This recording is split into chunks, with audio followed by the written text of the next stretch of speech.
So এগুলোর যে performance আছে এগুলো আমরা কিভাবে পারফরমেন্স গুলো অ্যাসেসমেন্ট করতে পারি সেটা নিয়ে এই চ্যাপ্টার 8-এ আমাদের ডিসকাশন করা হয়েছে। So এই চ্যাপ্টারটা হলো আপনার সেই পারফরমেন্স ম্যানেজমেন্ট। সো এখানে আমরা বেসিক্যালি দেখবো যে পারফরমেন্স ইভালুয়েশন কিভাবে হতে পারে, রেসপন্সিবিলিটি সেন্টার্স যেগুলো আমি বললাম যে সেটা হতে পারে ইনভেস্টমেন্ট সেন্টার হতে পারে, সেটা কস্ট সেন্টার হতে পারে, প্রফিট সেন্টার হতে পারে, রেভিনিউ সেন্টার হতে পারে, এগুলোকে রেসপন্সিবিলিটি সেন্টার্স বলে। সো এগুলো আমরা দেখবো, প্লাস কোনটাতে কোন জিনিসগুলা দেখতে হয় এবং ম্যানেজারদের কোনটার ক্ষেত্রে কোন রেসপন্সিবিলিটি সেন্টারের ক্ষেত্রে কি ধরনের রেসপন্সিবিলিটি থাকে এবং কোনটার উপরে তার কন্ট্রোল থাকে, এগুলো আমরা এখানে ডিসকাশন করবো। এরপর পারফরমেন্স মেজার্স, কত ধরনের পারফরমেন্স মেজার্স আছে এবং কোনটা কিভাবে কাজ করে। এরপরে হলো ব্যালেন্সড স্কোর কার্ড। সো একটা অর্গানাইজেশনকে যদি একটা ব্যালেন্সড স্কোর কার্ডের মধ্যে ফালাই দেওয়া যায় দিয়ে এটা পারফরমেন্স মেজারমেন্ট করা যেতে পারে, সেটা কিভাবে, হাউ ডাজ ইট ওয়ার্ক, সেটাও আমরা এখানে দেখবো। এবং নেক্সট হলো বাজেটারি কন্ট্রোল। সো আমরা একটা অর্গানাইজেশনের অনেকগুলা কাজকে, বা সেটা সেলস হতে পারে, সেটা রেভিনিউ এবং কস্টিং হতে পারে, এগুলোকে আমরা বাজেটের মাধ্যমে কন্ট্রোল করতে পারি। সো সেটা কিভাবে করতে পারি এবং এটার বেনিফিটটা কি, হ্যাঁ, how does it work also, এগুলো আমরা এখানে দেখব। সো প্রথমে যদি আমরা দেখি যে পারফরমেন্স ইভালুয়েশন, পারফরমেন্স ইভালুয়েশন কিভাবে হতে পারে সেটা আমরা এখানে ডিসকাশন করব। এই ইভালুয়েশনের ক্ষেত্রে যদি আমরা দেখি যে এখানে একটা ফিডব্যাক সিস্টেম চালু থাকে। পারফরমেন্স ইভালুয়েশন যদি আপনি এমন হয় যে সুপিরিয়র বা হায়ার ম্যানেজমেন্ট যদি নিজে থেকে পারফরমেন্স ম্যানেজমেন্ট করে যদি সেটা যদি অ্যাসেসমেন্ট করে সেটা যদি তাদেরকে জাজমেন্ট করে এবং তাদেরকে এটার উপরে যে মার্কিং করে, তাহলে অনেক কিছু হয় কি যে প্রপার জাস্টিফিকেশন গুলা জানা হয় না। এই জন্য যেটা হয় যে ফিডব্যাক সিস্টেমটা ইউজ করা হয় পারফরমেন্স ইভালুয়েশনের ক্ষেত্রে। যে আপনি ধরেন আপনার যে সাবঅর্ডিনেট যারা আছে তাদের পারফরমেন্সটা আপনি কি করলেন, অ্যাসেসমেন্ট করলেন, তাদের কি বাজেট ছিল, তার এগেইনস্টে তারা কি অ্যাচিভমেন্ট করেছে, সেটা দেখার পরে তারপরে এগুলোর উপর বেস করে তাদের কাছ থেকে ফিডব্যাক নিয়ে নিতে হবে যে কেন তার এই পারফরমেন্সটা খারাপ হলো বা কেন ভালো হলো, সে কিভাবে ভালো করলো, এগুলো সম্পর্কে ডিসকাশন করা এবং তাদেরকে they will have to be given chance of being heard for মানে bad performance or a deteriorated performance. So the term feedback is used to describe both the process of reporting back control information to management and the control information itself. So control information টা হলো যে এই যে ইভালুয়েশনটা বা performance যে আপনি evaluation করবেন, এটা তো একটা কন্ট্রোল মেকানিজম। সো এই যে তাদের কাছে যে কন্ট্রোল ইনফরমেশন যেটা থাকে, ফর এক্সাম্পল তার বাজেটারি ইনফরমেশন হতে পারে বা অন্য কোনো কিছু হতে পারে, সেগুলো আপনার হচ্ছে কন্ট্রোল ইনফরমেশন। সেই বাজেটের উপর বেস করে তাদের অ্যাকচুয়াল পারফরমেন্স কি সেটাকে আপনার ফিডব্যাক আকারে তাদের কাছ থেকে নেওয়া। সো এইটাই হলো ফিডব্যাকটা হলো process of reporting back control information to management মানে লোয়ার লেভেল থেকে হায়ার লেভেলে, and the control information itself, এই দুটো মিলেই এটাকে বলা হয় ফিডব্যাক। আর effective feedback information should have the following features. একটা যদি ইফেক্টিভ ফিডব্যাক ইনফরমেশন আপনি বলেন যে এই control reporting back control information, যে কন্ট্রোল ইনফরমেশনটা রিপোর্ট করছে ম্যানেজমেন্টকে, এবং এই যে ইনফরমেশনটা, এই যে ফিডব্যাক সিস্টেমটা, এটার ইফেক্টিভ কিছু ফিচার্স আছে। কিরকম? এগুলো ক্লিয়ার হবে এবং কম্প্রিহেন্সিভ হবে। এখানে কোনো এমবিগুইটি কোনো কথা, ইন জেনারেল কোনো কথা বলা যাবে না, স্পেসিফিক হবে। ঠিক আছে?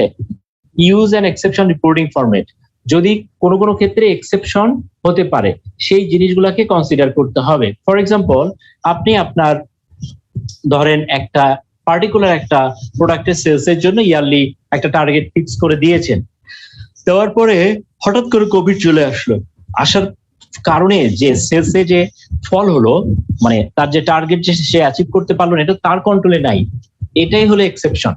সো এক্সেপশন যদি হয় সেটাকে কিভাবে রিপোর্ট করবে সেই জিনিসটা এখানে থাকতে হবে, সেটাকে কি করতে হবে, সেটাকে ফ্যাসিলিটেট করার সুযোগ দিতে হবে তাদেরকে। এরপর identify separately the controllable cost and revenues. So cost এবং রেভিনিউ এর মধ্যে কিছু জিনিস থাকে কন্ট্রোলেবল আর কিছু থাকে আনকন্ট্রোলেবল। হ্যাঁ, যেমন আপনি যে পেলেন,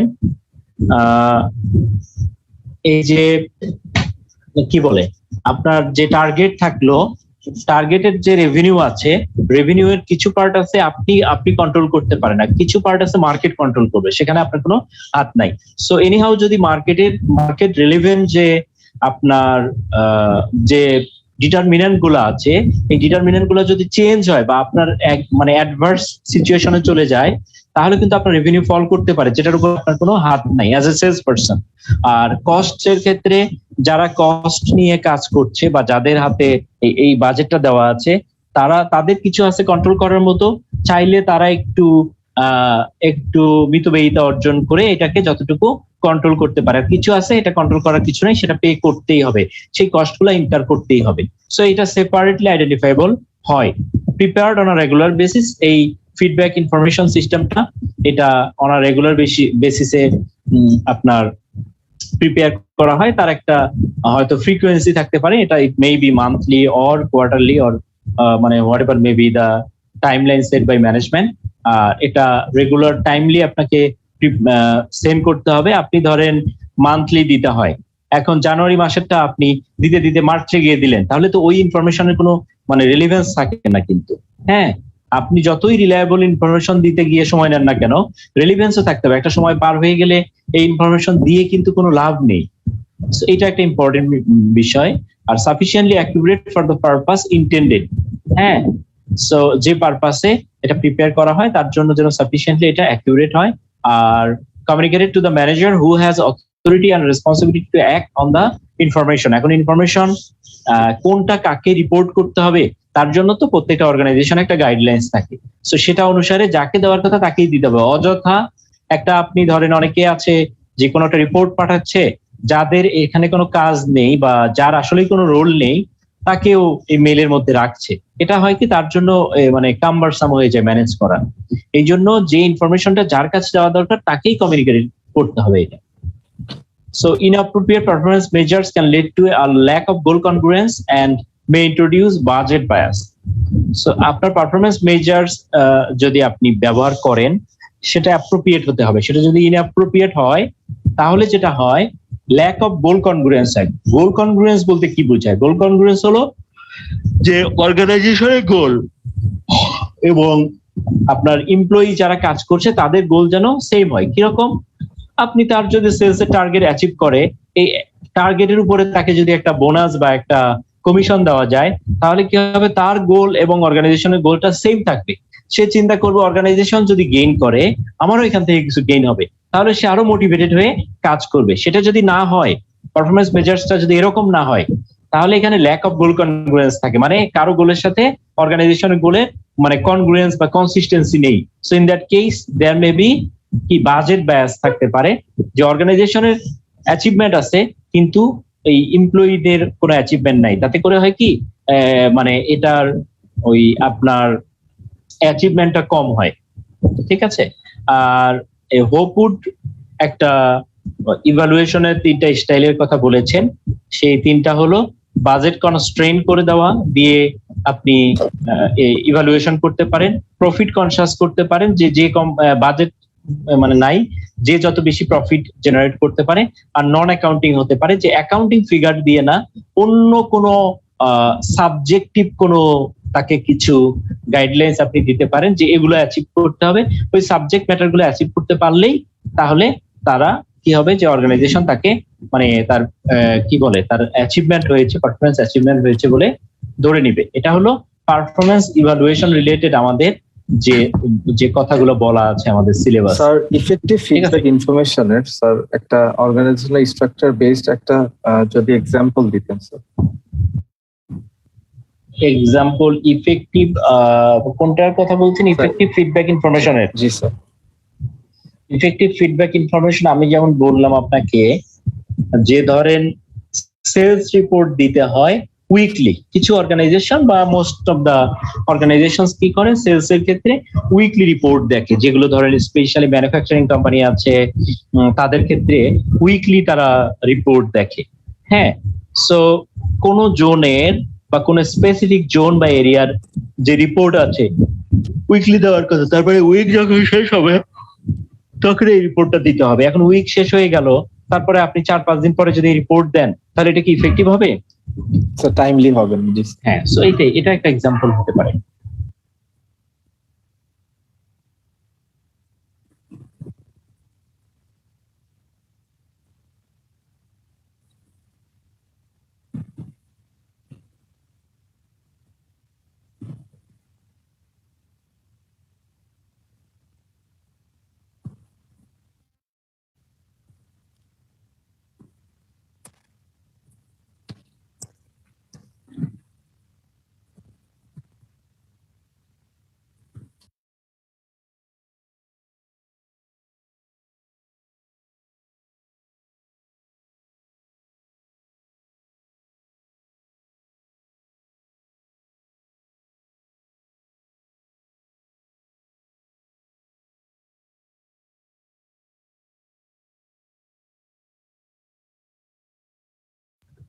হ্যালো, ওকে, সো আমরা তাহলে নেক্সট স্লাইডটাতে যাই, which is ফিডব্যাক কন্ট্রোল আমরা যেটা বলছি আর কি। ফিডব্যাক কন্ট্রোলটা কিভাবে কাজ করে দেখেন। ফিডব্যাক কন্ট্রোলটা কাজ করে স্টেপ 1 এ দেখেন যে plan and targets are set for the future. এখানে আসেন, প্ল্যান, টার্গেট অর বাজেট, এটা প্রথমে সেট করা হয় ফর দ্য ফিউচার। তাহলে যখন আপনি প্ল্যান, টার্গেট বা বাজেট সেট করবেন, তারপরে নেক্সট কাজটা কি? স্যার সেটাকে অপারেশনে নিয়ে আসা, স্যার এক্সিকিউট করা। হ্যাঁ, সো তারপরে নেক্সট কাজটা হলো অপারেশনস। কারণ আপনি যখন আগে প্ল্যান করলেন, করার পরে প্ল্যানটা এখন এক্সিকিউশনে চলে যেতে হবে। হ্যাঁ, সো এক্সিকিউশনে যাওয়া মানে অপারেশনস। সো স্টেপ 2 হলো যে প্ল্যানস আর পুট ইনটু অপারেশন, তার মানে অ্যাকশনে চলে গেল, তাই না? সো অ্যাকশনে চলে গেল, যাওয়ার পরে এরপরে কি করতে হবে? স্টেপ 3 তে যে actual results are recorded and analysed.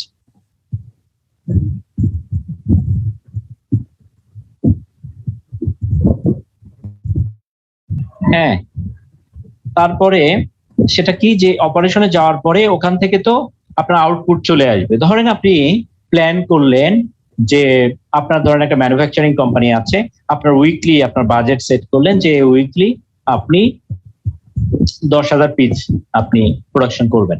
So এই প্ল্যান অনুসারে আপনি অপারেশনে যাবেন। তার মধ্যে এখন 10,000 পিস প্রোডাকশন করার জন্য ডিফারেন্ট টাইপের যে ইনপুট রিসোর্সেস গুলো আছে, হ্যাঁ, 10,000 পিস প্রোডাকশন করার জন্য আপনার অ্যাভেলেবল বা এডুকেট মেশিনারিজ আছে কিনা, তো তারপরে আপনার ম্যান পাওয়ার আছে কিনা, তারপরে আপনি র ম্যাটেরিয়ালস নিয়ে আসলেন, এবং ডিফারেন্ট টাইপস এর আদার যে ওভারহেড গুলো ইনকার করতে হবে সেগুলো আপনি রেডি করলেন, হ্যাঁ, বা আদার ম্যাটেরিয়ালস যা লাগে সেগুলো দিয়ে আপনি কাজ শুরু করলেন। এটা হলো অপারেশনস।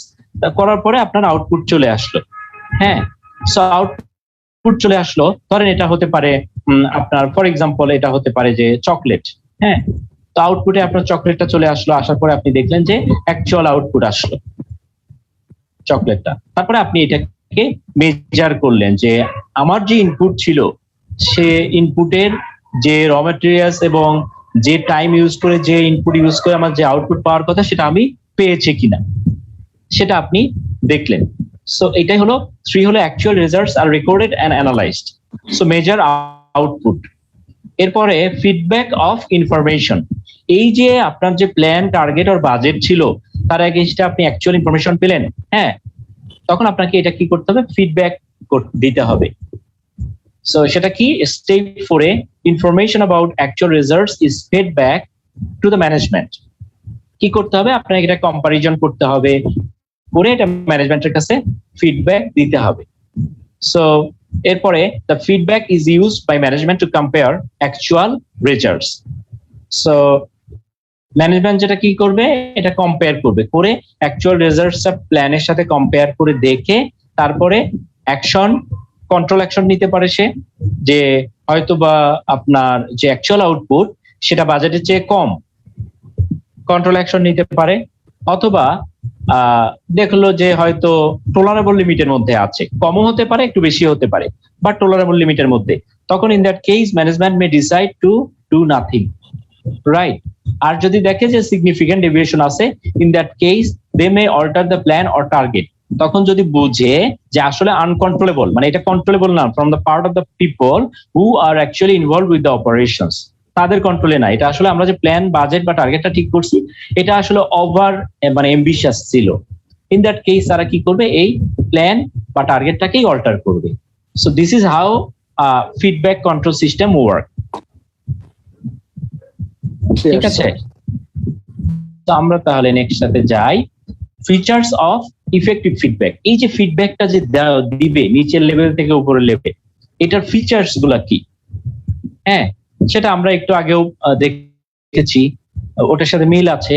দেখেন, report should be clear and comprehensive হতে হবে, এক্সেপশন প্রিন্সিপাল থাকতে হবে, হ্যাঁ, তারপরে কন্ট্রোলেবল কস্ট আনি, এগুলো সব আমরা দেখে আসি, সো এটা নতুন করে আর দেখার দরকার নাই। এরপরে যদি আমরা আসি, the behavioural impact of performance measures, যে ওই যে হোপ উড যে তিনটা স্টাইল অফ ইভালুয়েশন বললেন, একটা হলো বাজেট কনস্ট্রেইন হতে পারে, আর একটা হতে পারে প্রফিট কনসাস, আর একটা হলো নন অ্যাকাউন্টিং। তিনটার ক্ষেত্রে আপনারা কমেন্ট গুলো একটু দেখেন তো, কমেন্ট গুলো পড়েন আপনারা নিজে থেকে, দেখেন বুঝেন কিনা।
ওকে, পড়েছেন?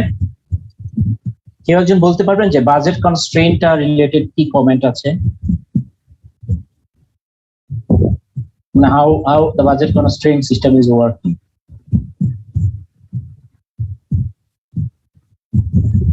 বলেন কেউ একজন।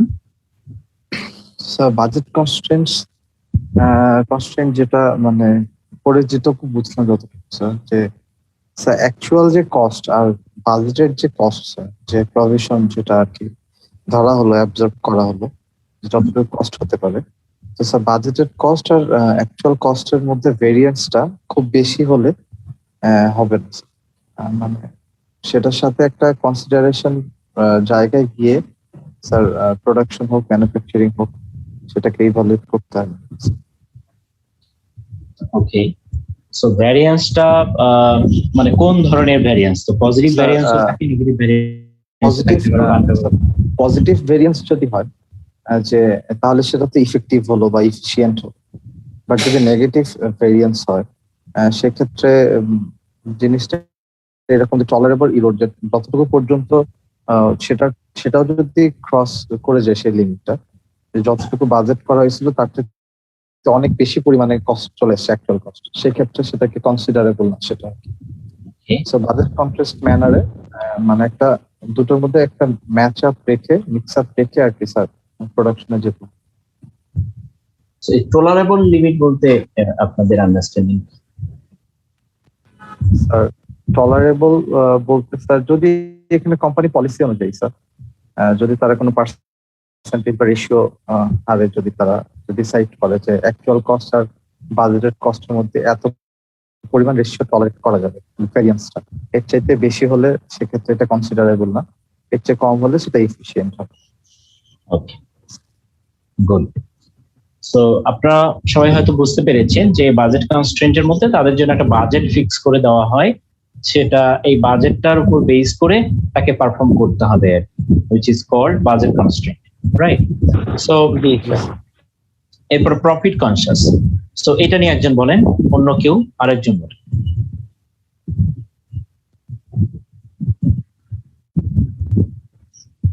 আমি কি কারো নাম ধরে বলবো নাকি বলবেন?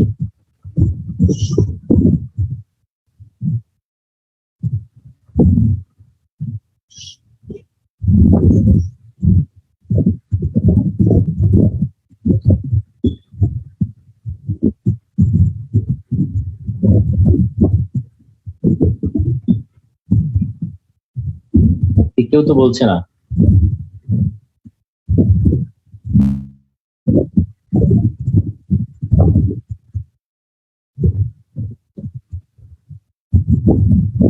আচ্ছা বলেন, roll number 118।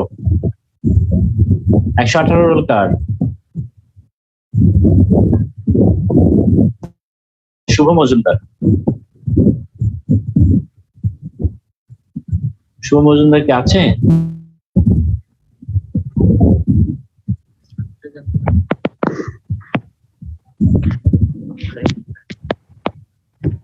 Hello,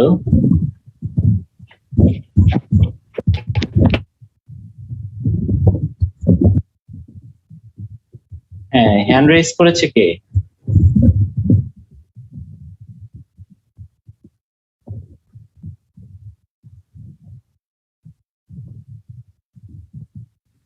hand raise করেছে কে?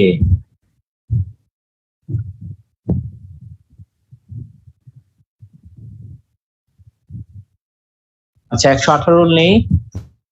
174। স্যার জি স্যার। ওকে, 118 শুভ মজুমদার, উনি হয়তো শুনতে পাচ্ছেন কিনা? আছে তো, আছেন sir.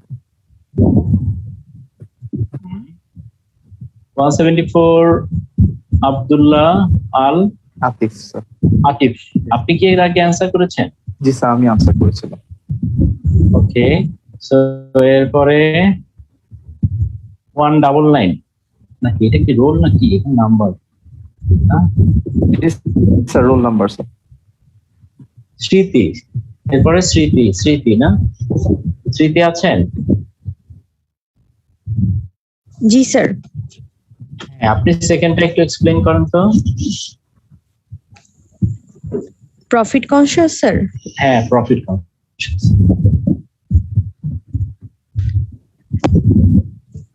So the manager's performance is evaluated on the basis of his ability to increase the general effectiveness of his unit's operation in relation to the long-term purpose of the organization. For instance, at the cost center level, one important aspect of this ability concern the attention which he devotes to reduce long-term cost. In this purpose, however, the budgetary information has to be used with great care in a rather flexible manner. Sir, এখানে বলা হচ্ছে যে মানে একজন ম্যানেজারের পারফরমেন্সটা তার general যে ইফেক্টিভনেস, তার ইউনিটের অপারেশনের যে দক্ষতা, সেটার উপর, সেটার অ্যাবিলিটির উপর বেসিস করে হবে। ওকে, তো কিসের উপরে প্রাধান্য দিতে হবে?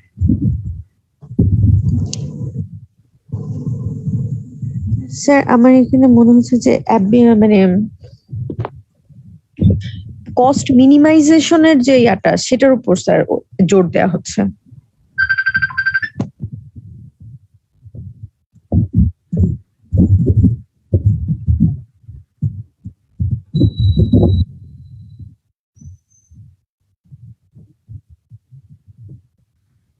ওকে, কস্ট মিনিমাইজেশন, বাট আপনি ধরেন সবসময় কি এটা তো বলছে যে প্রফিট কনসিয়াস, তাহলে সবসময় তো কস্ট মিনিমাইজ করে প্রফিট করা সম্ভব হয় না। অনেক সময় কিছু কস্ট হয়তো অনেক সময় মানে এমন ভাবে বাজেট দিয়েছে কস্ট মিনিমাইজ করা সম্ভব হচ্ছে না, তাদের দেখা গেল যে কস্ট ঠিকই ইনকার করেছে, প্রফিটেবিলিটি অনেক হাই করেছে বাই মানে জেনারেটিং মোর রেভিনিউজ, সেটা কি হতে পারে না? জি স্যার, পারে স্যার। ওকে, সো এরপরে নন অ্যাকাউন্টিং একটা আছে, এইটা 114 আদেল মাহমুদ সাগর 114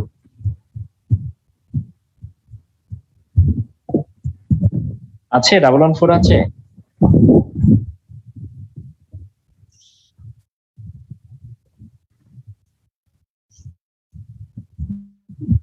এরপর 120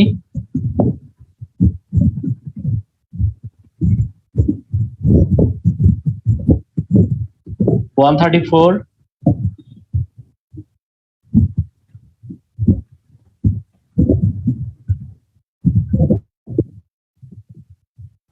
144। জি স্যার। হ্যাঁ বলেন, আপনি থার্ড যেটা আছে এটা বলেন। স্যার এখানে অ্যাকচুয়ালি ওদের ম্যানেজারের সুপারভিশনটা কি বোঝানো হয়েছে আর কি, যে এটা সুপারভাইজের মাধ্যমে কতটুকু আর কি পারফরমেন্সটা ইমপ্রুভ করা যায়। সেটা কিরকম হতে পারে? একটা টার্গেট হয়তো দিয়ে দিতে পারে যে এই টার্গেটটা অ্যাচিভ করতে হবে, পারফরমেন্স টার্গেট সেগুলো তো বলছে নন অ্যাকাউন্টিং, মানে কোনো বাজেটারি ইনফরমেশন থাকবে না, that plays an unimportant or that doesn't play a very vital role of while evaluating the performance of a manager. থাকতে পারে যেগুলো অ্যাটেন্ডেন্স, স্যার যেমন তার অ্যাটেন্ডেন্সটা একটা টার্গেট দিয়ে দিল, স্যার যে রেগুলারলি আসতে হবে বা এই টাইমের মধ্যে আসতে হবে, এতটুকু অফিস করতে হবে, মানে নন অ্যাকাউন্ট যে ধরনের আর কি একটা টার্গেট দেওয়া যায় যে তাকে রেগুলার কি অফিস করতে হবে ঠিক মতো, এই ধরনের আর কি স্যার একটা টার্গেট দেওয়া যেতে পারে স্যার। আর কিছু? এটা একটা ইভ্যালুয়েশন। আপনার তো রেগুলার অফিস করতেই হবে, আর বেতন কি পাও দিচ্ছে নাকি? না স্যার, তাহলে অফিস করতে হবে। নন অ্যাকাউন্ট বলতে স্যার এইগুলোই তো অ্যাকচুয়ালি। আর কি হতে পারে স্যার? ধরেন আপনার মানে সব জিনিস কিন্তু সব জায়গায় ফিট করবে না, ঠিক আছে? সো আপনার যেটা হবে যে ফর এক্সাম্পল আপনার সেলসে যারা কাজ করে তাদের ক্ষেত্রে কিন্তু প্রফিট কনসিয়াসনেস, বাজেট কনস্ট্রেইন এগুলো কিন্তু কাজ করে, বাট নন অ্যাকাউন্টিং ওদের ক্ষেত্রে এটা খুব বেশি কাজ করবে না, ঠিক আছে? কারণ এখন আপনি বলতে পারেন যে একটা রিজিয়নে ধরেন 10টা ডিস্ট্রিক্ট মিলে একটা রিজিয়ন বা 15টা ডিস্ট্রিক্ট মিলে একটা রিজিয়ন, সে একজন রিজিওনাল ডিরেক্টর থাকে, তার আন্ডারে হয়তো রিজিওনাল ম্যানেজার আছে বা রিজিওনাল হেড আছে, হয়তো বা এই 15টা ডিস্ট্রিক্টের জন্য হয়তো 5 জন ফর এক্সাম্পল। এই 5 জনের আন্ডারে আবার ডিস্ট্রিক্ট আছে, এক একজনের আন্ডারে হয়তো 3টা করে, তাদের আন্ডারে হয়তো ডিস্ট্রিক্ট লেভেলে হয়তো আরো জোনাল হেড আছে, তাই না? এখন আলটিমেটলি কিন্তু ওই জোনাল হেডের আন্ডারে আবার দেখবেন একটা ডিস্ট্রিক্টে হয়তো আরো 15-20 জন কাজ করছে, হ্যাঁ? সো ওরাই কিন্তু কাজ করছে, সো তাদের এই 15-20 জনের পারফরমেন্স মিলেই কিন্তু ওই ডিস্ট্রিক্টের পারফরমেন্স, এরকম কয়েকটা ডিস্ট্রিক্ট মিলেই কিন্তু একটা জোনের পারফরমেন্স, ঠিক আছে? তারপরে এই কয়েকটা জোন মিলে একটা রিজিয়নের পারফরমেন্স, কয়েকটা রিজিয়ন মিলে তারপরে রিজিয়নাল ডিরেক্টরের পারফরমেন্স। রিজিয়নাল ডিরেক্টর কিন্তু সেলস করছে না ডিরেক্টলি, সেলস কিন্তু নিচের দিকে করছে, বাট আলটিমেটলি তাদের কিন্তু টার্গেট বলতে তার টার্গেট, তার আন্ডারে যারা কাজ করছে, সো তাদের ক্ষেত্রে বেসিক্যালি বাজেট কনস্ট্রেইন বা প্রফিট কনসিয়াসনেস এগুলো কিন্তু ইউজ করতে হয়। But definitely there are some other departments, হয়তো আইটি হতে পারে বা এইচআর হতে পারে, হ্যাঁ, তাদের ক্ষেত্রে কিন্তু ডিফারেন্ট বা ফাইন্যান্সেও অনেকে থাকতে পারে, তাদের ক্ষেত্রে ডিফারেন্ট প্রজেক্ট দিতে পারে, কোনো ডেভেলপমেন্ট একটা কাজ হতে পারে। বললো যে আপনি একটা ইআরপি সফটওয়্যার আমরা নিচ্ছি, এটাকে অটোমেশনের যে ইআরপি ইমপ্লিমেন্টেশনের দায়িত্বটা নেন। এখানে কিন্তু ফাইন্যান্সিয়াল কোনো ফিগার নেই। বা ধরেন একটা এইচআরএমএস সিস্টেম নিল এইচআর এর জন্য, সেটাকে অটোমেশন করতে বললো, অথবা বললো যে নতুন এমপ্লয়ি পারফরমেন্স ইভ্যালুয়েশন আমরা চালু করব, সেটা কিভাবে করা যায়, অথবা বললো যে আপনি 10টা পলিসি করবেন এই বছরে relating to your specific department. So সেগুলো হতে পারে, এগুলো হতে পারে আপনার নন অ্যাকাউন্টিং, সেখানে বাজেটারি কোনো ফিগার নেই, বাট আপনাকে করতে হবে। হ্যাঁ, অথবা বললো এটা কি একটা মনিটর স্যার, এটা কি একটা মনিটরিং এর টাইপের? মানে আপনাকে অন্য ধরনের একটা কাজ দিল, যেখানে বাজারে এখন আপনি ধরেন কি করেছেন, আপনি টাইমলি যত রিপোর্ট আছে, regulatory report, tax return submission, ভ্যাটের রিটার্ন গুলো submission, withholding tax return submission, সবকিছু আপনি টাইমলি করেছেন। আর আপনি কি বলতে পারবেন যে কত টাকা সেভ করেছেন? সেটা কিন্তু আপনি বলতে পারবেন না। আপনি তাহলে কি বলবেন? টাইমলি সব দিয়েছেন মানে এটা হলে হয়তোবা, এটা যদি না হতো তাহলে হয়তোবা কোনো রেগুলেটরি কোনো ইনভেস্টিগেশন হতো, তার জন্য আপনাদের হয়তো কোনো পেনাল্টি বা কোনো কিছু পে করতে হতো। অ্যামাউন্টটা ইজ নট সার্টেন, এই জন্য এখানে বাজেটারি কোনো ফিগার নেই। এটা হলো সাবজেক্টিভ ইভালুয়েশন ক্রাইটেরিয়া গুলো, ঠিক আছে? তারপরে আপনি ধরেন নতুন একটা অ্যাকাউন্টিং সফটওয়্যার নিলেন, এটা কি মেজার করতে পারবেন? বা আপনাকে বললো যে আপনি তো এক্সপার্ট, আপনি অর্গানাইজেশন এমপ্লয়ীদের জন্য আপনি 5টা ট্রেনিং কন্ডাক্ট করবেন এই বছরে। এই ট্রেনিং দিয়ে এমপ্লয়ীদের যে ডেভেলপমেন্ট হয়েছে, সেটাকে কি ফাইন্যান্সিয়াল ফিগারে আপনি কাউন্ট করতে পারবেন? সেটা ফাইন্যান্সিয়াল ফিগারে কাউন্ট করা যাবে না। এই জন্য এই ধরনের যে কাজগুলা যাদেরকে দেওয়া হয় বা যারা করে, তাদের পারফরমেন্স গুলো কিন্তু নন অ্যাকাউন্টিং পারফরমেন্স মেজারমেন্ট, ঠিক আছে? সো এই 3টা উনি বলেছেন। এরপরে যদি আমরা দেখি, এরপর আসি যে এই 3 ধরনের স্টাইল অফ ইভালুয়েশনের কিছু বিহেভিয়ারাল ইম্প্যাক্ট আছে। হ্যাঁ, তো এর ইফেক্ট গুলা কোনটার মানে ক্ষেত্রে কি হয়, যেমন involvement with cost. So budget কনস্ট্রেইন্টের ক্ষেত্রে কস্টের ইনভলভমেন্টটা হাই থাকে। প্রফিট কনসিয়াসনেস এর ক্ষেত্রেও কস্ট এখানে ইনভলভ থাকে, কারণ বাজেটের ক্ষেত্রে আপনি কস্ট আপনি দেখবেন, সেখানে আপনি রেভিনিউটা দেখবেন। যেমন আপনি এখন বলতে পারেন যাদের সেলস টার্গেট দেওয়া হয়েছে, তাদের ক্ষেত্রে কস্ট কিভাবে ইনভলভ থাকে? হ্যাঁ, থাকে। নর্মালি এক একটা অর্গানাইজেশন ভেদে টার্গেটটা ফিক্স করা হয় কিভাবে, মানে টার্গেটেরও তো একটা বিষয় আছে। যেমন আমরা যে ট্রেডে কাজ করি, ইন্টারন্যাশনাল লজিস্টিক্স এ যেটা ধরা হয় যে সেলস নিয়ে যারা কাজ করবে, তাদের যে সিটিসি থাকবে, সিটিসির অ্যাটলিস্ট 3 to 4 টাইমস তাকে রেভিনিউ জেনারেট করতে হবে, জিপি জেনারেট করতে হবে, রেভিনিউ না। হ্যাঁ, মানে রেভিনিউ থেকে কস্ট অফ সেলস বাদ দেওয়ার পরে যে জিপি থাকে, তাকে জিপি জেনারেট করতে হবে 3 to 4 টাইমস। অন্যান্য ইন্ডাস্ট্রিতে হয়তো আরো ডিফারেন্ট কোনো বেঞ্চমার্ক আছে, তার মানে কস্ট ইনভলভমেন্ট কিন্তু এখানে আছে। প্রফিট কনসিয়াসনেসে তো মাস্ট কস্ট ইনভলভ থাকবে, কারণ রেভিনিউ থেকে কস্ট বাদ দেওয়ার পরে কত প্রফিট হচ্ছে সেটাই দেখবে। আর নন অ্যাকাউন্টিং এর ক্ষেত্রে তো এইটার ক্ষেত্রে কস্টের ইনভলভমেন্ট ভেরি লো। এরপর জব রিলেটেড টেনশন যদি বলি, যেটা বাজেট কনস্ট্রেইন্ট, এটাতে ভেরি হাই, চাকরি থাকে কি না থাকে এরকম। হ্যাঁ, আর প্রফিট কনসিয়াসনেস এর ক্ষেত্রে মিডিয়াম থাকে, কারণ কেউ রেভিনিউ করবে, এক পার্ট কস্ট কন্ট্রোল করবে, এই দুটা মিলে এই যে এখানে আপনার প্রফিটের বিষয়টা আসবে।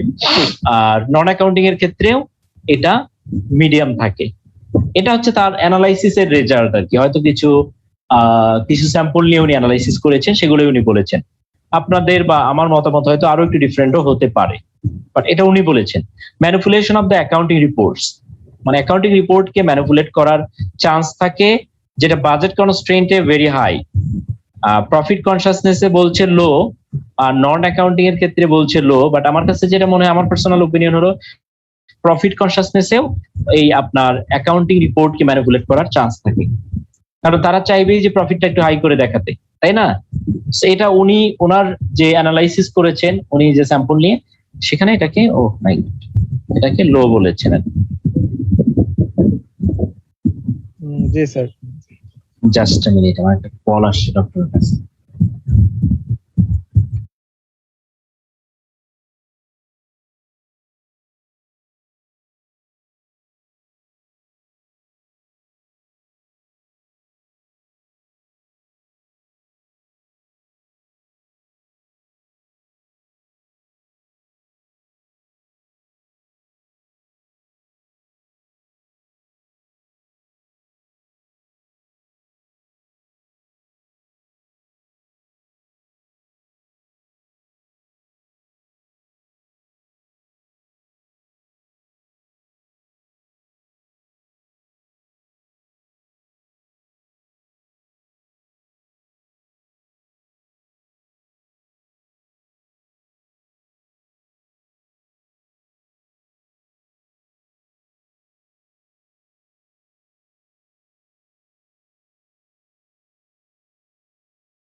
হ্যালো, জি স্যার শুনছি। ওকে। আমার ডক্টর ফোন দিয়েছিল, মানে আমার ওয়াইফের জ্বর কয়েকদিন ধরে প্রচন্ড, এখন টেস্টের রেজাল্ট আসছে, তো একটু আগেই রেজাল্ট পেয়েছি, ওটা ডেঙ্গু হয়েছে। প্লাটিলেট অনেক কমে গেছে, ডক্টর সাহেব ফোন দিয়েছিল। ওকে, সো এরপরে আমরা যদি relations with the supervisor, so প্রথমটার ক্ষেত্রে সুপারভাইজারের সাথে খুব খারাপ রিলেশন থাকে বলে থাকে, বাট আই ডোন্ট নো, ধরেন যখন বাজেট কনস্ট্রেইন দেওয়া হয় তখন অনেক সময় হ্যাঁ পোর্ট থাকে, কারণ আপনার সুপারভাইজার যখন আপনাদের বিভিন্ন কস্ট যখন মিনিমাইজ করতে বলছে যে আগে আপনি চা কফি যা ইচ্ছে খেতেন, যখন যেমন বললো যে বিস্কিট দামি দামি বিস্কিট খেতেন, অফিসে বললো যে এই চা কফি এগুলো বন্ধ, বা বললো যে এই কফি খাওয়া যাবে না, শুধু রং চা খাবে, তখন অনেকের ক্ষেত্রে এটা খারাপ লাগতে পারে, অনেকের অভ্যাস থাকতে পারে। সো বা হয়তো ভালো বিস্কিট টিস্কিট দিচ্ছে, বা আগে গেস্ট আসলে দিত, এখন দিচ্ছে না, কারণ আপনার একটা গেস্ট আসছে বলবে যে শালা ফকির নাকি, আসলাম কিছু খাওয়ালো না, মান সম্মানের ইস্যু। সো এরকম হতে পারে অনেক সময়। আর প্রফিট কনসাসনেস এর ক্ষেত্রে যেহেতু প্রফিটটা কস্ট যা আছে ওটা ঠিক রেখে রেভিনিউ বাড়ায়ও প্রফিট বাড়ানো যায়, অনেক ক্ষেত্রে অনেক ডিপার্টমেন্ট আছে যখন রেভিনিউ অনেক মানে করতে পারে, রেভিনিউ জেনারেট করতে পারে, অনেক সময় তারা ট্রেডার্সে খরচ করে। So in that case relationship ভালো থাকে, মাঝে মাঝে গিয়ে দেখবেন যে রিসোর্টে চলে গেছে ফুড সেলস টিম নিয়ে, তারপর ওখানে খাওয়া দাওয়া চলতেছে, এনজয় করছে, সো এই মিটিং এর নাম করে। সো রিলেশন ভালো থাকে। নন অ্যাকাউন্টিং এর ক্ষেত্রেও ভালো থাকে, এখানে যেহেতু কস্ট বা এগুলো নিয়ে কোনো ইনভলভমেন্ট নেই, আর এখানে রিলেশনশিপ ভালোই থাকে। রিলেশনস উইথ কলিগ, এটাও সেম মানে ফেজে আগায়। সো এগুলো হলো আপনার ইফেক্টটা কি হয়, এটার একটা সামারি আর কি, যে তিনটা স্টাইল অফ ইভালুয়েশনে এই যে ইয়েগুলো আছে, ডিটারমিনেন্ট গুলো আছে, কোনটার ক্ষেত্রে কোনটাতে কি আসে এটা।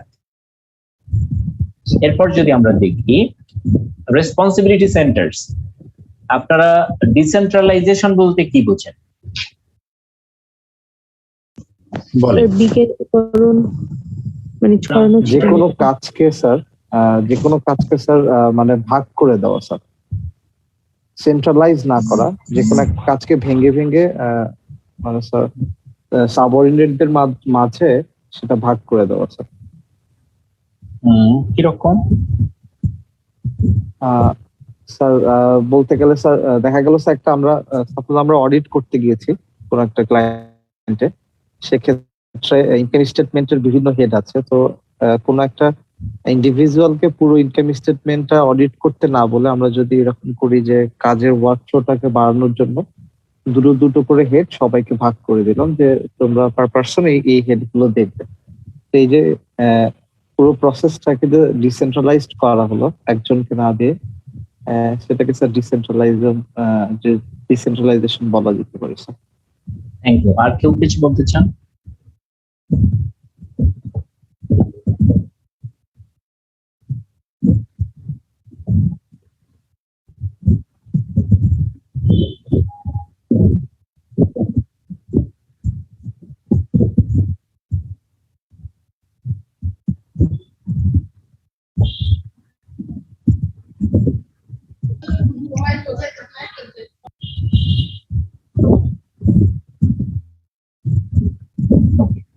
So you have rightly pointed out regarding this decentralization, যে অনেক সময় ধরেন আপনি বস, হ্যাঁ, আপনার আন্ডারে হয়তো 5 জন কাজ করছে। ধরেন ডিসেন্ট্রালাইজেশনটা কিভাবে হয়, একটা অর্গানাইজেশনে একজন ম্যানেজিং ডিরেক্টর, সো সে যদি সব কাজ করে তাহলে কি কাজ শেষ করতে পারবে না, তাহলে তাকে ডিসেন্ট্রালাইজ করতে হবে। কিরকম করতে হবে? তার রিক্রুটমেন্ট রিলেটেড বা এই ধরনের যত এইচআর রিলেটেড কাজ থাকে সেটা এইচআর ডিপার্টমেন্টকে মানে ডিসেন্ট্রালাইজ করতে হবে, তাদের কিছু অথরিটি দিতে হবে যে এই পর্যন্ত তুমি করতে পারো, তার উপরে যখন আসবে তখন আমি দেখবো। এরপরে তো আপনার ফাইন্যান্স রিলেটেড অনেক কাজ থাকবে, চেক সিগনেটরি থেকে শুরু করে অ্যাপ্রুভাল, এগুলো থেকে শুরু করে বাজেট অ্যাপ্রুভাল থেকে শুরু করে অন্যান্য যত অ্যাপ্রুভাল আছে সেগুলো ধরেন ফাইন্যান্স, অ্যাকাউন্টিং এন্ড ফাইন্যান্স ডিপার্টমেন্টকে দিয়ে দিল। সো এভাবে আইটি রিলেটেড হতে পারে, ব্র্যান্ডিং রিলেটেড হতে পারে, এ ধরনের প্রত্যেকটা কাজকে বিভিন্ন ডিপার্টমেন্টে দিয়ে দেওয়া। এখন ওই ডিপার্টমেন্টের হেড যে থাকে, ধরেন ডিপার্টমেন্টে 5 জন আছে, হেড যদি একা সব কাজ করতে চায় প্রথম থেকে শেষ পর্যন্ত তাহলে হবে না, তাকেও কিছু কিছু তার যে ডিপার্টমেন্টে যারা কাজ করছে তাদেরকে কিছু কিছু দায়িত্ব দিতে হবে, তারা সেই কাজগুলো করবে এবং সে ফাইনালি হয়তো কিছু চেক করে দিবে, যেগুলো তেমন ইম্পর্টেন্ট না সেগুলো হয়তো এমনি ছেড়ে দিবে।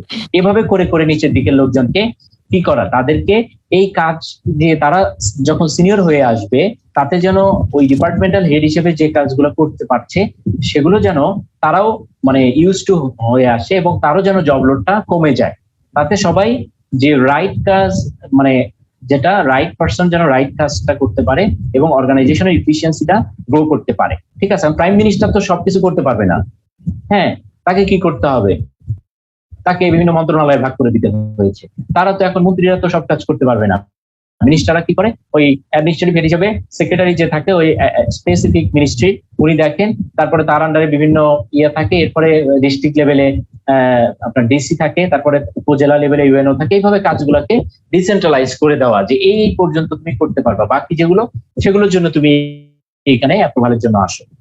এইভাবে so there are some factors which may affect the degree of decentralisation, মানে কতটুকু পর্যন্ত আপনি ডিসেন্ট্রালাইজ করতে পারবেন সেগুলো কিসের উপর ডিপেন্ড করে ম্যানেজমেন্ট স্টাইল। ম্যানেজমেন্ট যেরকম চায়, অনেক ম্যানেজমেন্ট আছে আমি শুনেছি যে এমডি নাকি প্রত্যেকটা চেক সাইন করে, তো এই এমডি যদি বসে বসে চেক সাইন করে তাহলে তার তো অনেক কিছু করার আছে বিজনেস গ্রো করার জন্য, সেটা সে কিন্তু কখনোই করতে পারবে না। ঠিক আছে, সো এটা it's a management style, management কিভাবে চায়। এরপর the size of the organisation যত বড় হবে ডিসেন্ট্রালাইজেশন তত বেশি হবে, কম হলে ডিসেন্ট্রালাইজেশনটা কম হয়। The extent of activity diversification, একটা অর্গানাইজেশনের অ্যাক্টিভিটি গুলো যত ডাইভার্সিফাইড হয় মানে যত বিভিন্ন ধরনের অ্যাক্টিভিটি আসে তত কি হয়, ডিসেন্ট্রালাইজেশন বেশি হয়, আর এটা যত কম হয় ডিসেন্ট্রালাইজেশনটা কম হয়। Effectiveness of communication, so effectiveness of communication, ডিসেন্ট্রালাইজেশনটা যত কমিউনিকেশনটা যত ভালো হয়, কমিউনিকেশনটা যত ইফেক্টিভ হয় তত কিন্তু ডিসেন্ট্রালাইজেশন বেশি হয়। ঠিক আছে, সো কমিউনিকেশন যদি দেখা যায় যে কমিউনিকেশন অত ভালো হচ্ছে না, কমিউনিকেশন করতে গিয়ে ঝামেলা হচ্ছে, তখন কিন্তু সহজে ডিসেন্ট্রালাইজ করতে চাইবে না, কারণ এইটাকে ডিসেন্ট্রালাইজ করে কাজটা উঠে নিয়ে আসতে যদি প্রপারলি কমিউনিকেশন না হয় তাহলে কিন্তু ডিলে হয়ে যাবে। এই জন্য কমিউনিকেশন সিস্টেমটা বা ডিসেন্ট্রালাইজেশনের ওয়েটা যেন প্রপারলি কমিউনিকেটেড হয় আর কি, এবং সেটা ইফেক্টিভ যদি হয় তাহলে ডিসেন্ট্রালাইজেশন বেশি হয়। এবিলিটি অফ ম্যানেজমেন্ট, হ্যাঁ, তো ম্যানেজমেন্ট লেভেলে বা যারা বিভিন্ন জায়গায় কাজ করছে, সো তাদের ম্যানেজারিয়াল লেভেলে যারা কাজ করছে তারা যত এবিলিটি তাদের যত ভালো থাকবে তত বেশি উপরের লেভেল থেকে তাদেরকে কাজ ডিসেন্ট্রালাইজেশন করে দিবে। আর সে যদি কাজ না বুঝে, ম্যানেজারিয়াল ক্যাপাসিটি যদি ভালো না থাকে বা তার ক্যাপাবিলিটি বা এবিলিটি যদি কম থাকে তাহলে কিন্তু ম্যানেজমেন্ট লেভেল থেকে এতটা ডিসেন্ট্রালাইজেশন করবে না, কারণ ভয় পাবে যে ও এটা ঠিকভাবে করতে পারবে কি পারবে না। স্পিড অফ টেকনোলজিক্যাল অ্যাডভান্সমেন্ট যত ভালো হবে, হ্যাঁ, এবং লোয়ার লেভেলের ম্যানেজার যারা আছে তারা যত ফ্যামিলিয়ার হবে উইথ দ্য চেঞ্জিং টেকনোলজি তত বেশি ডিসেন্ট্রালাইজেশন হবে এবং সেটা ওয়েল অ্যাকসেপ্টেড হবে, কারণ টেকনোলজিক্যাল অ্যাডভান্সমেন্ট থাকার কারণে কিন্তু অনেক দূরে থেকেও কাজ বুঝিয়ে নেওয়া যায়। সো সেক্ষেত্রে ডিসেন্ট্রালাইজেশনটা করতে সুবিধা হয়, ওই যে কমিউনিকেশনটাও সুবিধা হয় তখন। The geography of locations and the extent of local knowledge needed. এখন জিওগ্রাফি যত বেশি জিওগ্রাফিতে আপনার অপারেশন হবে এবং স্পেসিফিক জিওগ্রাফির জন্য লোকাল নলেজ রিকোয়ারমেন্ট থাকবে তত ডিসেন্ট্রালাইজেশন হবে, কারণ আপনি হেড অফিসে বসে ওই স্পেসিফিক লোকেশনের জিওগ্রাফিক্যাল নলেজ যদি আপনি নিতে চান, আপনার যদি 100টা দেশে অপারেশন থাকে আপনার পক্ষে ইটস নট পসিবল। হ্যাঁ, সো আপনাকে কি করতে হবে, ওই যে জায়গাগুলোতে আপনার জন্য ডিফিকাল্ট হেড অফিসে বসে সেগুলো আপনাকে ডিসেন্ট্রালাইজেশন করতে হবে। So these are the factors which may affect the degree of decentralisation. এই ফ্যাক্টর গুলোর উপরে ডিপেন্ড করে ডিগ্রিটা ডিটারমাইন্ড হবে যে কত ডিগ্রিতে এটা ডিসেন্ট্রালাইজেশন হবে। ক্লিয়ার?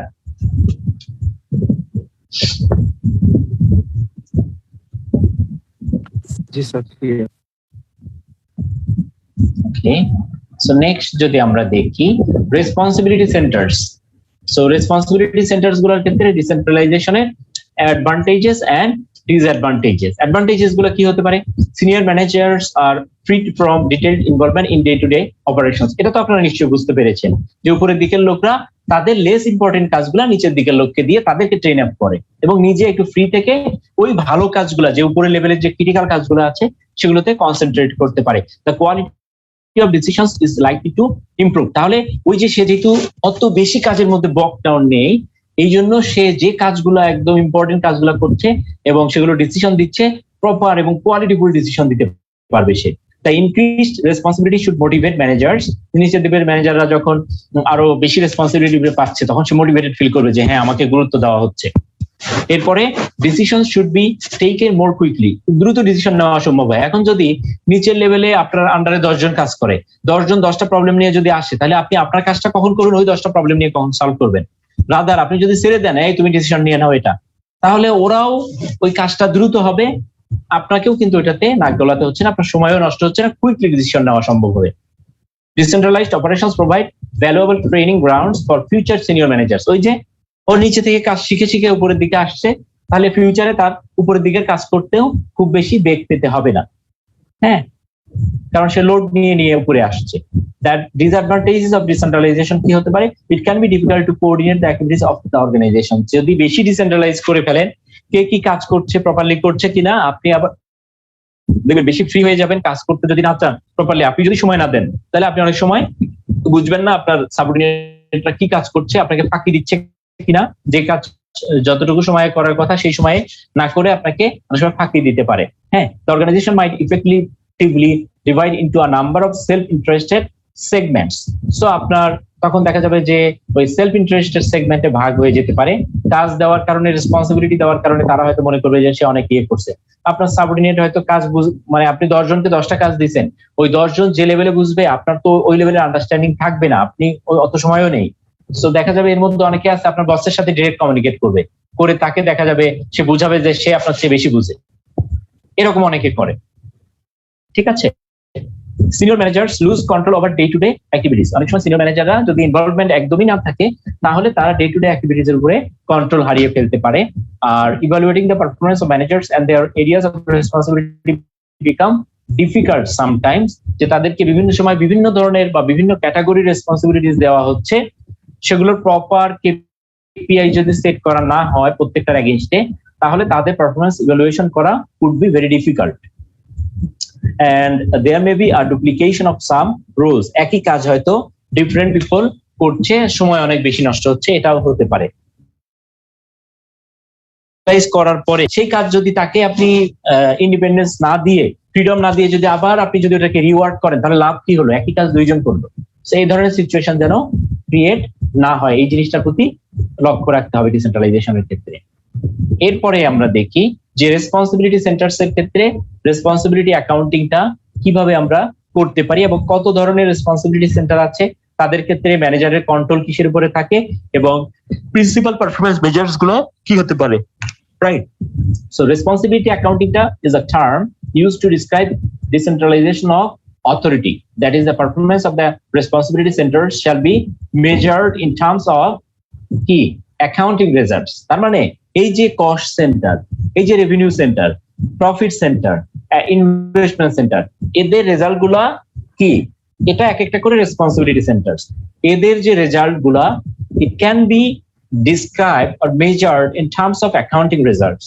সো তাদের এইটা, এগুলো যদি অ্যাকাউন্টিং রেজাল্টের উপরে বেস করে মেজারমেন্ট করা হয় এবং যার কারণে রেসপন্সিবিলিটি অ্যাকাউন্টিংটা চলে আসবে। এই রেসপন্সিবিলিটি সেন্টার গুলার যে অথরিটি ডিসেন্ট্রালাইজেশন করা হয়েছে, করার কারণে তাদের যে পারফরমেন্স ইভালুয়েশন, সেটা কি হলো যে অ্যাকাউন্টিং এর মাধ্যমে রেজাল্ট গুলা যখন আউটকাম গুলা নিয়ে আসা হয়, এই কারণে এটাকে বলা হয় যে responsibility accounting. So responsibility centres গুলা কি? Cost centre, revenue centre, profit centre and investment centre. So আরেকটা যেটা বলা হয়েছে, decentralisation becomes stronger, the responsibility accounting framework will be based around profit centre. যদি ডিসেন্ট্রালাইজেশনটা খুব স্ট্রঙ্গার হয়, তাহলে রেসপন্সিবিলিটি অ্যাকাউন্টিং এর ফ্রেমওয়ার্কটা will be based on profit centre. আর যদি ডিসেন্ট্রালাইজেশন যখন থাকে ইন ইটস পিক মানে সিজন আর কি, যখন স্ট্রংগেস্ট ফর্মে থাকে, যে most of the responsibilities have been decentralized to the managers from the senior managers. So in that case, investment center কে বলা হয়, ইউজ করা হয় as the framework of accounting, এই কি বলে, রেসপন্সিবিলিটি অ্যাকাউন্টিং। রেসপন্সিবিলিটি অ্যাকাউন্টিং এর ফ্রেমওয়ার্কটা কোনটা হিসাবে ইউজ করা, কোনটাকে ইউজ করা হবে, প্রফিট সেন্টার নাকি ইনভেস্টমেন্ট সেন্টার? সো যদি এটা স্ট্রং ফর্মে থাকে, তাহলে প্রফিট সেন্টার, আর যদি স্ট্রংগেস্ট ফর্মে থাকে তাহলে investment centre.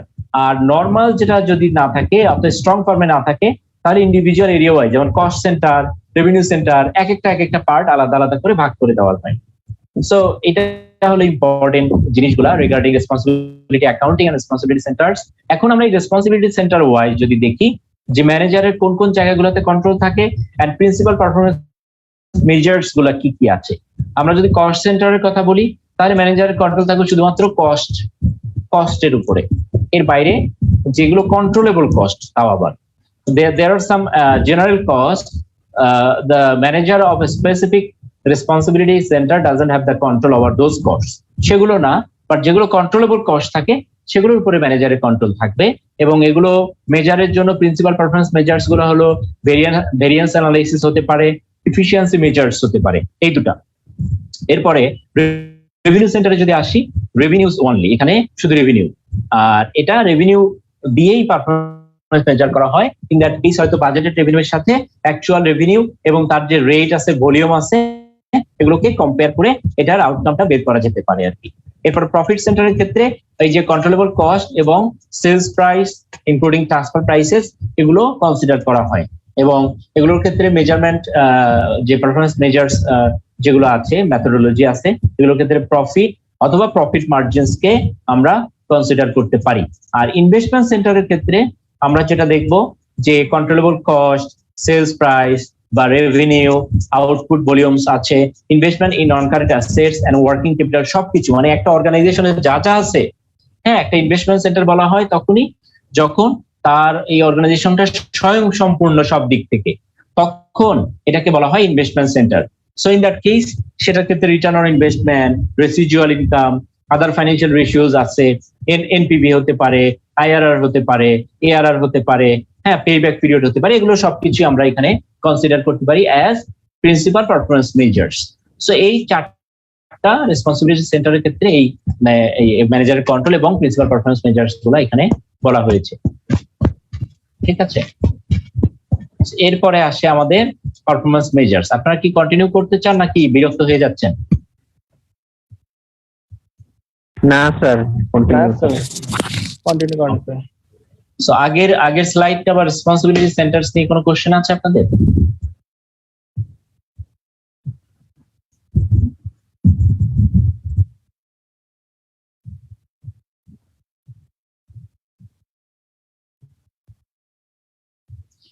Hello, no sir. Okay, so এরপরে আমরা যাই performance measures. So performance measures এর ক্ষেত্রে যদি আমরা বলি যে একটা ইফেক্টিভ পারফরম্যান্স মেজার্স এর ক্ষেত্রে একটা effective performance measure should promote goal congruence. Goal congruence একটু আগে আমরা বলেছি যে অর্গানাইজেশনের গোল এবং ইন্ডিভিজুয়াল ডিপার্টমেন্টের গোল এবং ইন্ডিভিজুয়াল পার্সনের গোল যেন একই ডিরেকশনে থাকে। Incorporate only controllable factors and encourage the pursuit of longer term as well as short term objectives. একটা অর্গানাইজেশনের বোথ শর্ট টার্ম এবং লং টার্ম অবজেক্টিভ থাকে, বোথ যেন কনসিডার করা হয়। ইনঅ্যাপ্রোপ্রিয়েট পারফরম্যান্স মেজার্স এর ক্ষেত্রে দেবে lead to sub optimal behaviour. Sub optimal behaviour মানে তখন অর্গানাইজেশনের গোল একরকম থাকবে, ডিপার্টমেন্টাল গোল আরেক রকম থাকবে, আপনি individual as a whole person আপনার অবজেক্টিভ আরেক রকম থাকবে, তাতে করে অর্গানাইজেশনের জন্য অনেক ক্ষতি হবে, কারণ আপনি তখন আপনার পার্সোনাল স্বার্থ দেখেই কাজ করবেন। ঠিক আছে, সো যেমন হতে পারে যে আপনার একজন এফোর্ট দিচ্ছে, সে দেখছে যে সে যে এফোর্ট দিচ্ছে তাতে সে যে ইনকাম করছে হয়তো মাসে সে হয়তো ফর এক্সাম্পল 30 লাখ টাকা সে মাসে কোম্পানির জন্য ইনকাম করছে, হোয়ারএজ তাকে হয়তো বেতন দেওয়া হচ্ছে 30,000 টাকা, তাকে প্রপারলি তাকে ইভ্যালুয়েশন করা হচ্ছে না। এই যে ইনকাম সে করে দিচ্ছে তার জন্য তার উপরে যে তাকে একটা ইনসেন্টিভ দেওয়া হবে তাকে দেওয়া হচ্ছে না, তাহলে এটার ক্ষেত্রে সে কিন্তু মোটিভেটেড হবে না। সে কাজ করছে, আউটপুট আসতেছে, তো যখন দেখবে মোটিভেশন নাই তখন কিন্তু হয় সে চলে যাবে, না হলে সে কি করবে, কাজ প্রপারলি করবে না। এই সময় বের করে সে তার হয়তো পার্সোনাল ইন্টারেস্টে কোনো কাজ করবে, যেটা দিয়ে তার পার্সোনাল গ্রোথ হবে। হয়তো বা কাজের চেয়ে বসকে তেলবাজি বেশি করবে, হ্যাঁ, সাথে সবসময় সরিষার তেলের বোতল পকেটে নিয়ে ঘুরবে, এরকমও হতে পারে। ঠিক আছে, বসের বউয়ের জন্য সুন্দর শাড়ি কিনে পাঠাবে, এগুলো হতে পারে, কিন্তু কাজ করবে না। আর সবসময় বসের প্রশংসা, কাজ করবে না ঠিকভাবে, খালি বসের প্রশংসা করবে, সেরকম হতে পারে। এই জন্য আপনাকে বুঝতে হবে যে অ্যাজ এ মানে ম্যানেজার অথবা অ্যাজ এ সুপারভাইজার বুঝতে হবে যে আপনার সাবঅর্ডিনেট যা কাজ করছে তার যে আউটপুট দিচ্ছে তাকে সেভাবেই প্রপারলি অ্যাসেসমেন্ট করা উচিত। না হলে কি হবে, সাব অপটিমাল বিহেভিয়ার পাবেন না, মানে তার কাছ থেকে যে আউটপুট পাওয়ার কথা সেটা আপনি পাবেন না। Two performance measures for investment centers that relate the profit earned to the capital invested are return on investment and residual income. So ROI আপনারা জানেন যে এই আপনার ইনকামকে আপনার ইনভেস্টমেন্ট দিয়ে ডিভাইড করলে যেটা আসে ROI, আর রেসিডুয়াল ইনকাম মানে ইনকাম থেকে আপনার কি যেন বাদ দিতে হয়, এখন ভুলে গেলাম, ইনকাম থেকে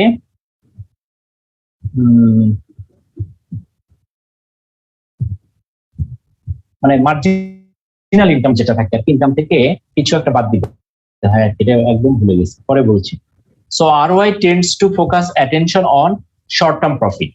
ROI টা সবসময় যেহেতু রিটার্ন ডিভাইডেড বাই ইনভেস্টমেন্ট, তার মানে শর্ট টার্ম প্রফিটের উপরে সে ফোকাস করে।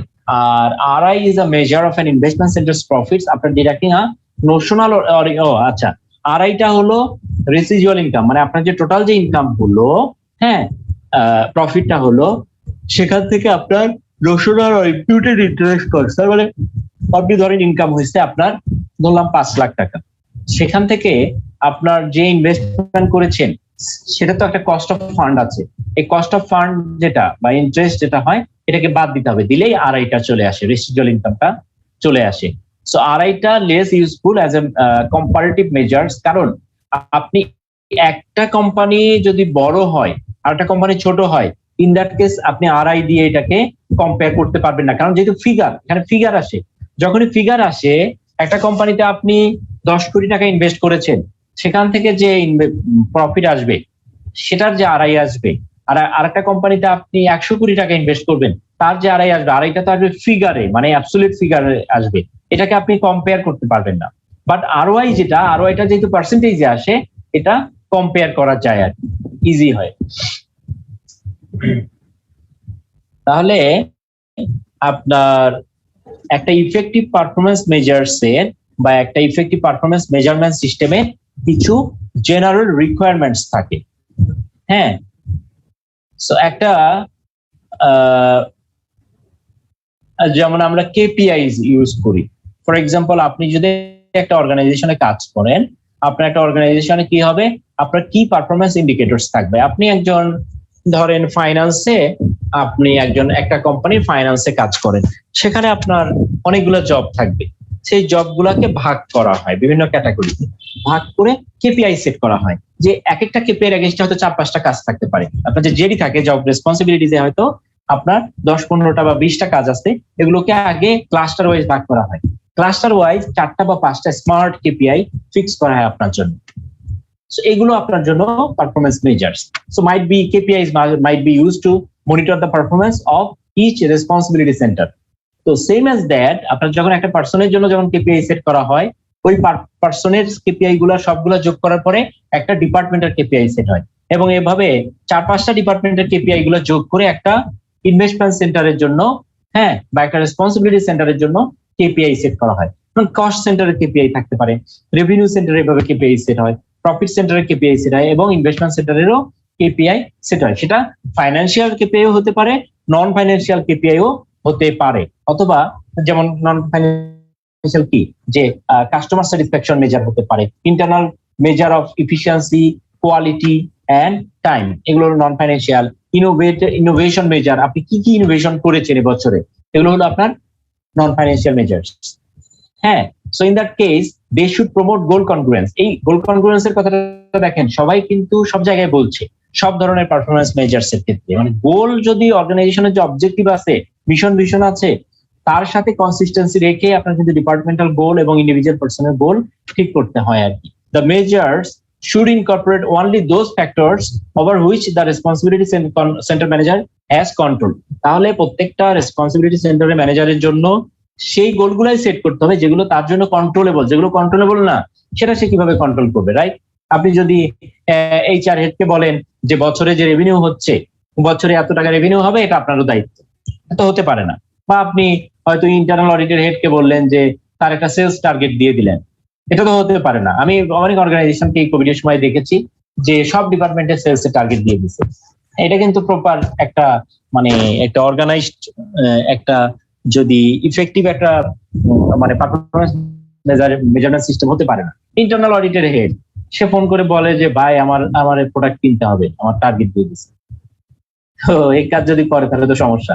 So they should encourage the pursuit of longer term objectives as well as short term budget constraint objectives. তাহলে in that case যেটা করতে হবে, লং টার্ম অর্গানাইজেশন 5 ইয়ার্স এর কি গোল আছে, 10 ইয়ার্স এর কি গোল আছে, ওটাকে মাথায় রেখে কাজ করতে হবে। at the same time yearly যে বাজেট আছে সেটাকেও তাকে মেইনটেইন করার চেষ্টা করতে হবে। এখন দেখি আমরা যে ডিফারেন্ট টাইপের যে সেন্টার গুলো, রেসপন্সিবিলিটি সেন্টারস আছে, সেটা কস্ট সেন্টার হতে পারে, রেভিনিউ সেন্টার হতে পারে, প্রফিট সেন্টার হতে পারে, অথবা ইনভেস্টমেন্ট সেন্টার হতে পারে। এগুলোর ক্ষেত্রে ফাইন্যান্সিয়াল পারফরম্যান্স ইন্ডিকেটরস কি, এই যে উপরে বলা আছে ফাইন্যান্সিয়াল পারফরম্যান্স ইন্ডিকেটরস আর নন ফাইন্যান্সিয়াল পারফরম্যান্স ইন্ডিকেটরস। আমরা প্রথমে দেখি কস্ট সেন্টার। কস্ট সেন্টারের ক্ষেত্রে ফাইন্যান্সিয়াল পারফরম্যান্স ইন্ডিকেটরস কি হতে পারে, সেখানে কস্ট ভেরিয়েন্স অ্যানালাইসিস হতে পারে, কস্ট পার ইউনিট কত হচ্ছে, কস্ট পার এমপ্লয়ি কত হচ্ছে, এগুলো হলো ফাইন্যান্সিয়াল পারফরম্যান্স ইন্ডিকেটরস। নন ফাইন্যান্সিয়াল কোনগুলো, লেবার টার্নওভার কতগুলো হচ্ছে, স্টাফ অ্যাবসেন্টিজম কিরকম হচ্ছে, নাম্বার অফ ওয়ারেন্টি ক্লেম কিরকম আসতেছে তার সেলস থেকে, এগুলো হতে পারে নন ফাইন্যান্সিয়াল মেজার্স। এরপরে আমরা যদি আসি রেভিনিউ সেন্টারে,